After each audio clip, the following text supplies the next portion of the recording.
Baik, selamat sore. Saya ucapkan saya Niputu Fernanda Wisnawa. Jadi hari ini saya akan melanjutkan penjelasan saya tentang proposal bisnis Lego.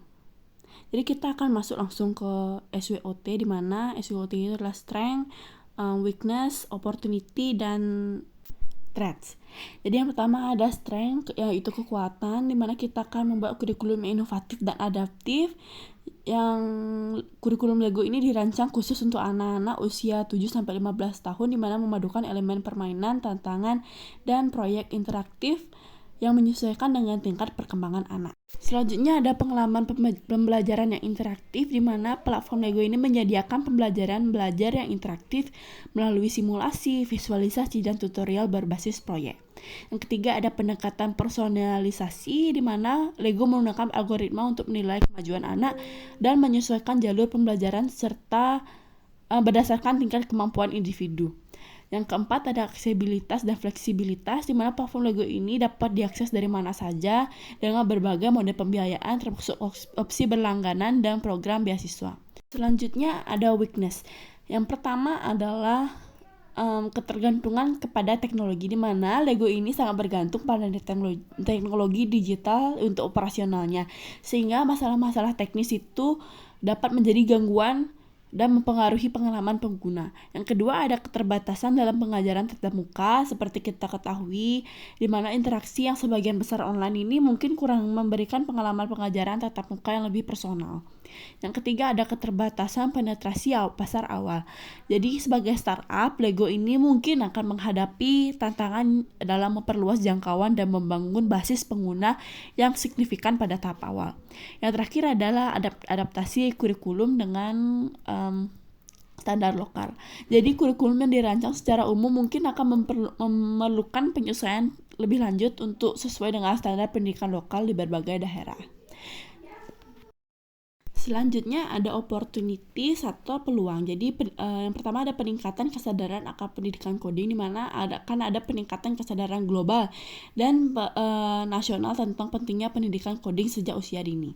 Yang kedua ada kemajuan teknologi dan konektivitas, di mana kemajuan dalam teknologi pendidikan dan konektivitas internet yang lebih baik dapat membuka peluang bagi Lego untuk memperluas jangkauannya.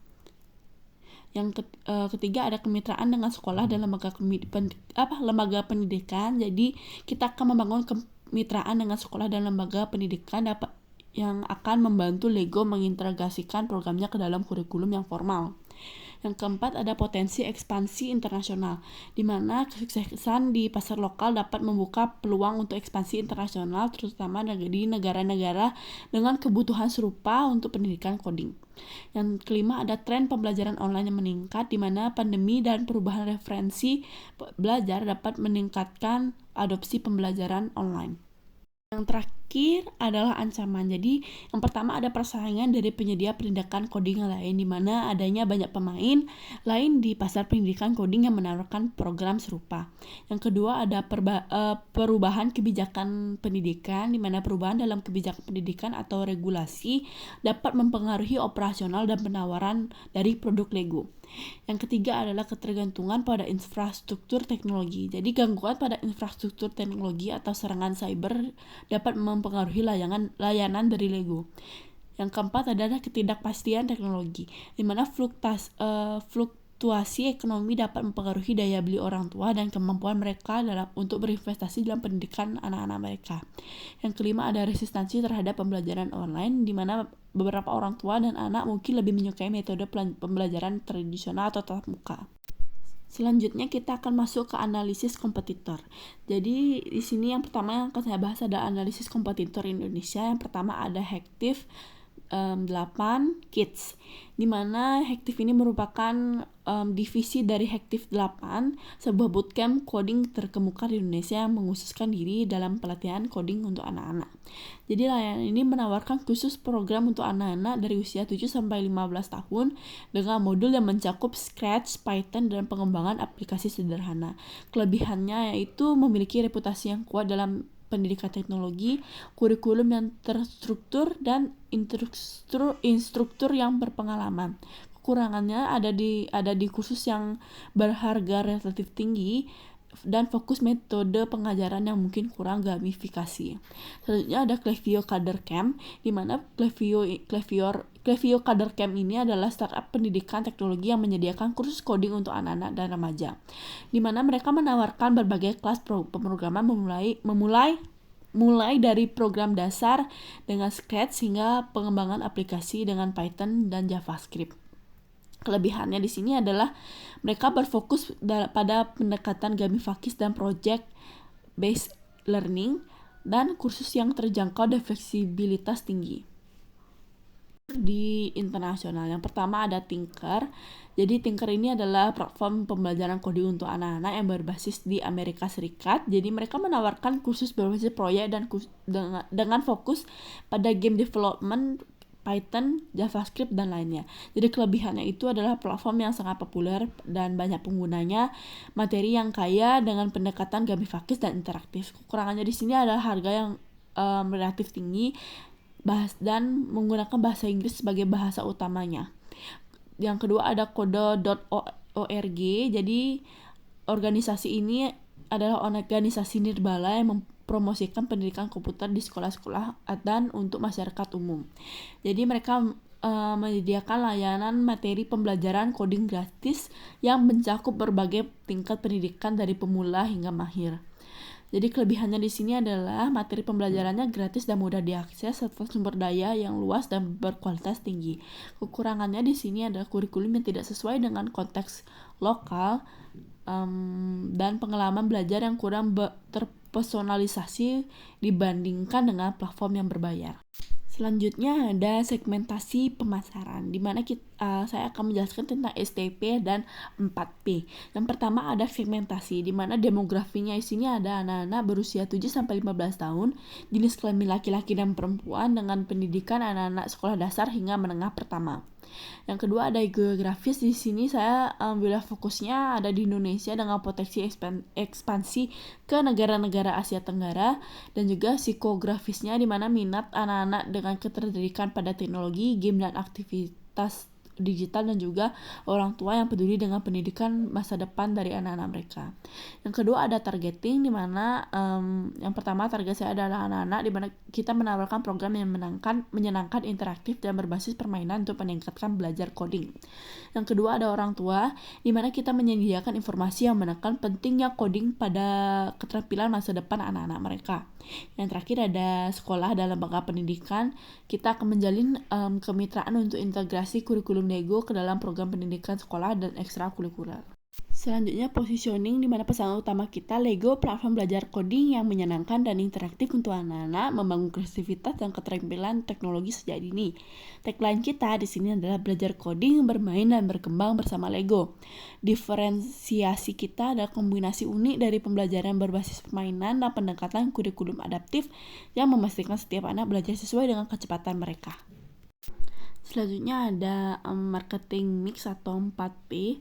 Yang pertama ada produk, di mana ada platform online Lego, modul adaptif, dashboard pelaporan orang tua, sertifikasi, webinar dan workshop.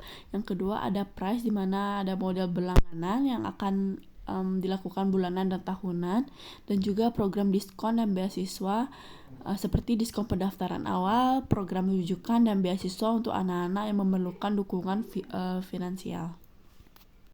Selanjutnya ada Place, di mana distribusi digital melalui platform digital seperti website dan aplikasi, dan kemitraan dengan sekolah, dan juga saluran penjualan melalui website Lego dan pihak ketiga.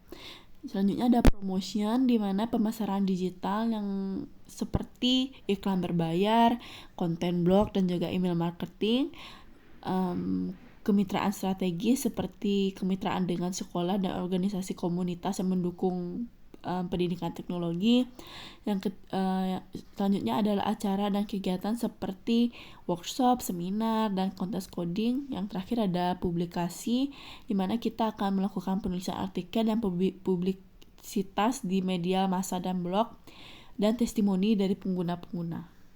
Selanjutnya kita masuk ke operasional, di mana Lego ini menjalankan proses operasional dengan fokus dengan kualitas pendidikan, efisiensi, dan pengalaman pengguna seperti pengembangan kurikulum, materi pembelajaran, rekrutmen, dan pelatihan instruktur, manajemen siswa, pelaksanaan kelas dan pemantauan pembelajaran, evaluasi dan umpan balik, pemasaran dan promosi, dan juga manajemen keuangan.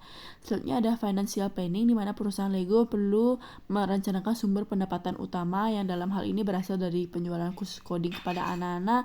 Pendapatan ini dapat diperinci berdasarkan jenis kursus, harga, perkiraan volume penjualan.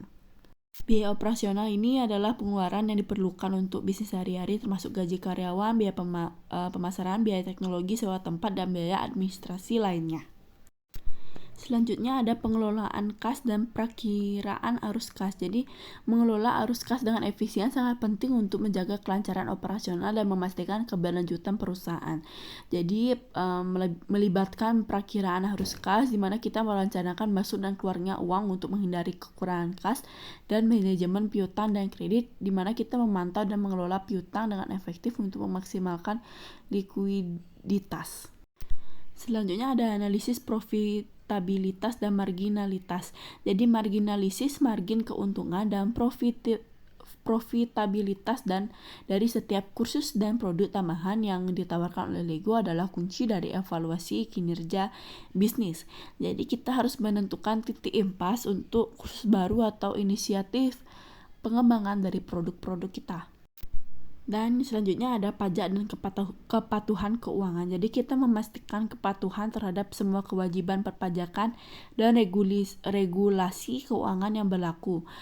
Kita melibatkan ahli pajak untuk memastikan strategi pajak yang optimal.